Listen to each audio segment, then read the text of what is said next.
Bienvenue dans cette nouvelle édition du QG Weekend. Voici les titres. C'est la journée mondiale sans tabac ce samedi 31 mai. Augmenter les taxes sur le tabac, c'est le thème retenu par l'Organisation mondiale de la santé. Un thème qui vise à encourager l'augmentation du prix du tabac pour en réduire la consommation. Focus dans ce journal sur le Fonds d'Afrique 50, un fonds qui ambitionne d'aider au développement des infrastructures sur le continent. Et si Internet permettait de démocratiser bien plus que les livres, encyclopédies et journaux en ligne, et si Internet permettait de créer une entreprise à moindre coût, de susciter de vocations de chefs d'entreprise, l'exemple des boutiques en ligne de Nigériane dans cette édition. Mais tout d'abord, le sommet de la CEDEAO s'est clôturé ce vendredi à Accra au Ghana. Les leaders de la communauté économique des États d'Afrique de l'Ouest se sont réunis à huis clos.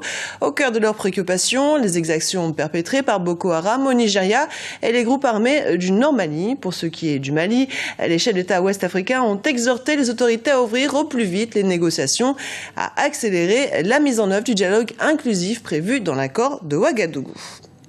C'est une consommation que certains associent au plaisir, mais qui, en réalité, tue. Chaque année, le tabagisme fait 6 millions de morts, ce qui représente plus que le nombre annuel de victimes de conflits sur la planète. Sur le continent, les gouvernements mettent peu à peu en place des mesures pour lutter contre ce fléau. Erika Braga.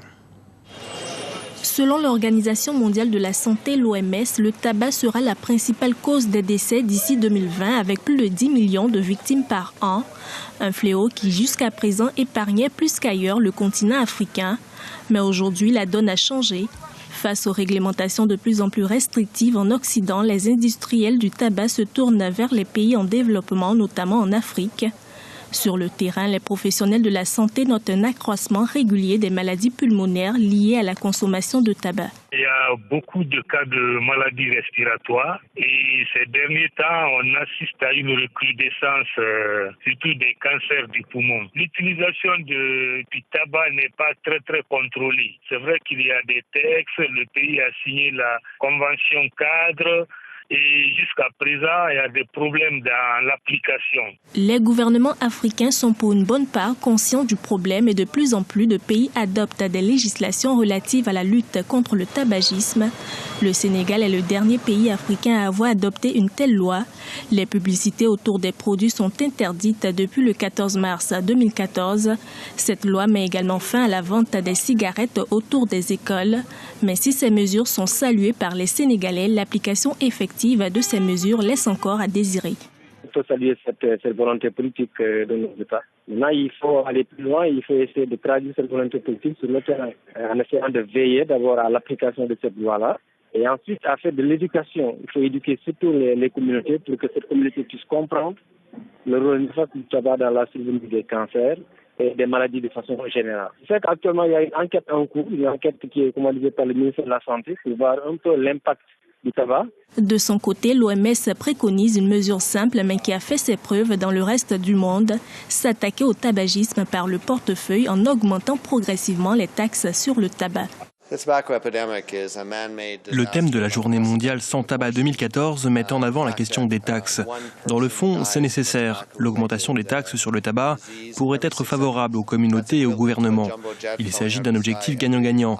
Cela va sauver des vies, éviter les maladies et augmenter les ressources des gouvernements. Mais dans certains pays du continent, les politiques anti-tabac pourraient également affecter l'économie. C'est le cas du Zimbabwe, du Mozambique, du Malawi ou encore de l'Ouganda où le tabac est une culture d'exportation. En République démocratique du Congo, la commission électorale a fixé les dates des prochaines élections locales pour 2015. Elles auront lieu en 3 temps. Les conseillers communaux seront élus le 14 juin, les conseillers urbains le 29 août et les maires le 15 octobre. Le calendrier électoral fait débat. Il est rejeté par la coalition Sauvons le Congo. Les partis d'opposition dénoncent un passage en force. La BAD, la Banque africaine de développement, ont clôturé il y a une semaine ses 49e assemblées annuelles à Kigali, au Rwanda. Parmi les différents sujets abordés au cours de cette rencontre, le fonds Afrique 50 qui ambitionne de construire l'Afrique de demain. Guillaume Durand. La mobilisation des épargnes africaines pour financer les infrastructures sur le continent africain. C'est là l'objectif du Fonds Afrique 50 mis en place par la Banque africaine de développement. Un concept sur lequel est revenu le président de la BAD, Donald Kaberuka, à l'occasion des 49e assemblées annuelles de l'organisme. Pendant longtemps, nous avons dépendu des financements extérieurs pour financer nos infrastructures. Il s'agit maintenant pour la Banque africaine de développement de mobiliser les épargnes africaines souveraines, estimées actuellement à 1000 milliards de dollars, pour construire l'Afrique de demain. Ouvert aux épargnes extérieures, ce fonds doit permettre d'accélérer le développement de tout le continent africain. Il est important de démontrer suffisamment tôt comment Afrique 50 peut faire la différence. Bien entendu, la décision concernant les domaines d'investissement sera prise de manière indépendante par les organes compétents d'Afrique 50. Nous espérons que le Fonds Afrique 50 ciblera les projets transformateurs commercialement viables et aura un impact dans l'ensemble des 5 régions d'Afrique. Outre le lancement du Fonds Afrique 50, les assemblées annuelles de la BAD ont également été l'occasion de mettre en place le premier fonds d'investissement multilatéral de la Chine en Afrique, d'une valeur de 2 milliards de dollars. Le prix de la meilleure banque d'Afrique centrale a été remis en marge des assemblées annuelles de la Banque africaine de développement. C'est la TMB qui a remporté la prestigieuse récompense. Créée il y a tout juste 14 ans, la TMB a connu une croissance rapide en République démocratique du Congo. Elle est aujourd'hui l'unique banque commerciale opérant dans chacune des 11 provinces congolaises. C'est une histoire que l'on se raconte souvent. Internet révolutionnerait les mœurs. Avec cet outil, la connaissance devient plus accessible et les modes de transmission s'en trouveraient changés. Mais il n'y a pas que ce secteur qui est affecté par la révolution des technologies de l'information et de la télécommunication. Internet suscite des vocations professionnelles, notamment au Nigeria. Des femmes se lancent dans la création de boutiques en ligne. Un reportage de notre correspondante Afolake Olinoye, commenté par Aminata Diak. Au Nigeria, le commerce en ligne est en train de prendre son envol. Le domaine de la mode en est un exemple. Les chiffres ne sont pas encore connus, mais au dire des professionnels de l'industrie de la mode, la vente en ligne reste plus que bénéfique. Coût de production réduit, visibilité sur la toile en suivant l'évolution des modes de consommation. Selon Adetokumbo Amosu, créatrice de mode, Internet est un support de vente avantageux. Je suis encore une petite marque, mais j'essaye de développer la visibilité de la marque avec une agence de promotion de la mode. J'essaie de tirer profit des offres publicitaires qui sont disponibles sur les plus grandes plateformes. On profite aussi des visiteurs sur ces sites et vous conviendrez avec moi que l'objectif premier, c'est la publicité. Donc ce qu'ils font pour moi, c'est de promouvoir mon entreprise. Cette agence de promotion me fait obtenir davantage de partenariats et des offres auxquelles je n'aurais pas eu accès.